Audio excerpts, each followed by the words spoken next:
This is how narcissists break down when they see you're gone forever. Hello everyone, welcome back to another video. To all my new subscribers, hello and welcome. And to my long-time subscribers, thank you so much for coming back and watching another video. I appreciate all of you. Alright, let's get into today's topic. What happens when the narcissist realizes you're never coming back? Trust me, this is when things get real. Really, really bad. A narcissist never wants to believe that they can't return to a previous supply they left without closure.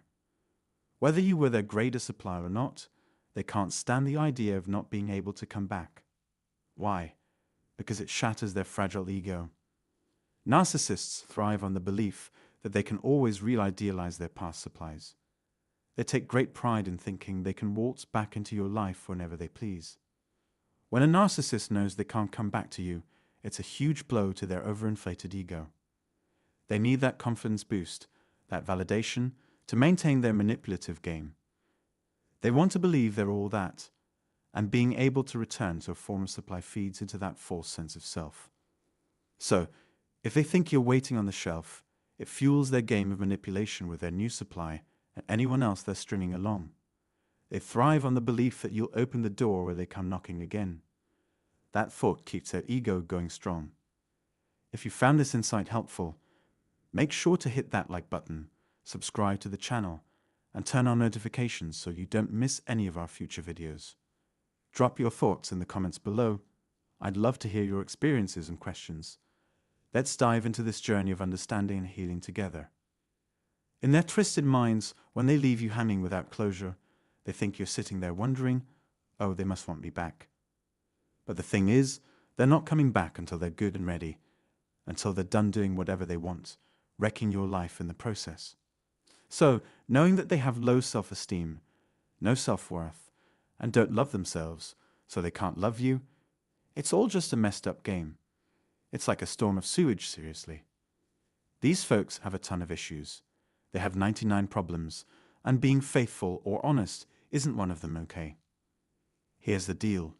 When they realize they can't come back to you, they have a few tricks to see if they can still reel you in. Their main move is to test the waters. They'll do this by texting you like they meant to send the message to someone else, assuming you haven't blocked them. Sometimes they'll pretend to be continuing a conversation with someone else, but it's really meant for you. They're just waiting to see if you'll reply with, oh, wrong person. If you respond and they're thinking, aha, I still have a chance. I can still talk to them. Or they might text you something dramatic, like they're in a crisis or someone in their family is sick.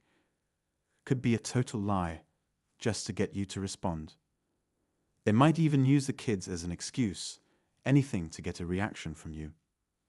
When you ignore their attempts, that's their way of checking if they can reel you back in. When they get no response, they start wondering, what's going on? Why aren't they reacting?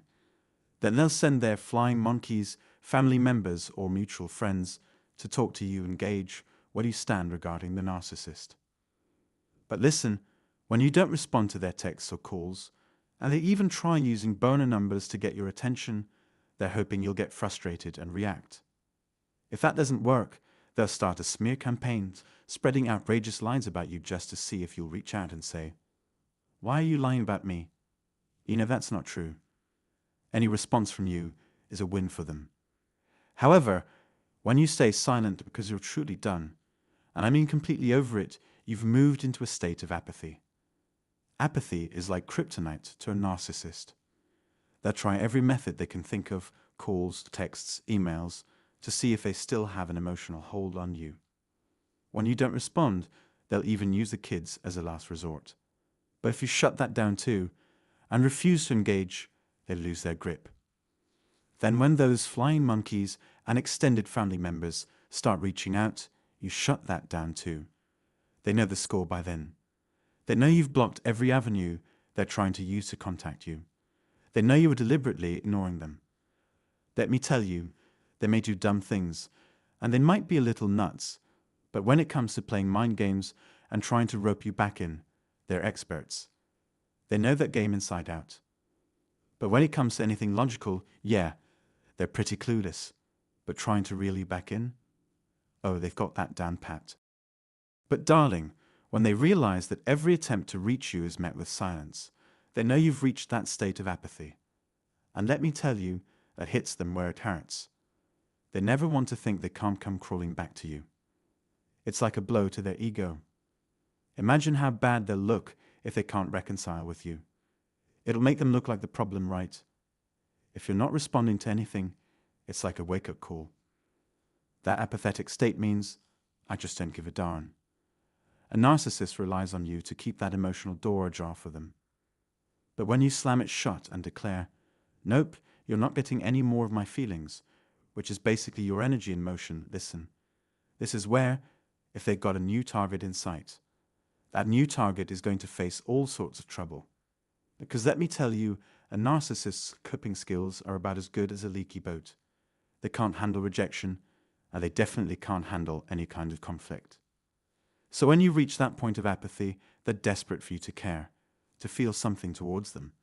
I mean, weren't they initially the sweetest and most caring person you'd ever met? How can you forget that after all the nasty devaluing and discarding? Well, guess what? We're forgetting it, just like that. Okay, listen up. This is how they roll, folks.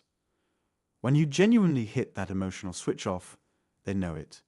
They sense that you've cut all ties with them. And remember, you're spiritual before you're anything else.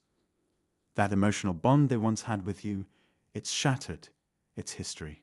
They know it. They can feel it. Some of them might even swear, I could tell exactly when this person cut me off. It was spiritual. You know, that bond, or shall I say, that spiritual tug of war, is downright nasty. But when they realize they can't loop back around to you, can't reel you back into their twisted game, it's a tough blow for them.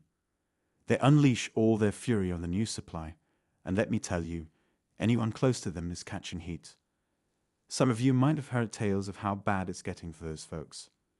Those in the inner circle of the narcissist, they're in for a rough ride because you've made it clear. There's no way you're letting them back in. Once they grasp that, it's like the ego goes into meltdown mode. Fragile doesn't even begin to describe it. It's looking for payback at every turn. But how can they get even when they've got no way to reach you?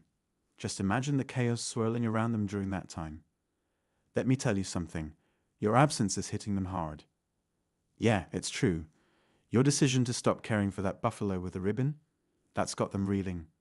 And meanwhile, they're parading around with that new supply, looking like they've hit the jackpot. I'm saying it like it is, okay? Yeah, it's pretty ugly. And you know what? It's all on them because you never asked to be treated like trash. That's just their default setting. They can't help it. When folks are possessed by darkness, this is how they roll. But let me tell you, they're feeling the burn. They hate it. Rejection stings, and the fact that they can't come crawling back to you. That's eating them up inside. It's a real headache for them. Remember, you hold the power to break free from their cycle. They won't change, no matter how much you hope. So, dear friend, take a moment to care for yourself. Treat yourself kindly, you deserve it. If you found this video helpful, show your support by giving it a like, subscribing to our channel for more empowering content, and sharing your thoughts in the comments below. And hey, don't forget to spread the word. Share this video with someone who might benefit from it. Lastly, check out our free book and one-on-one consultation in the description below. Your journey to healing matters, and we're here to walk alongside you every step of the way.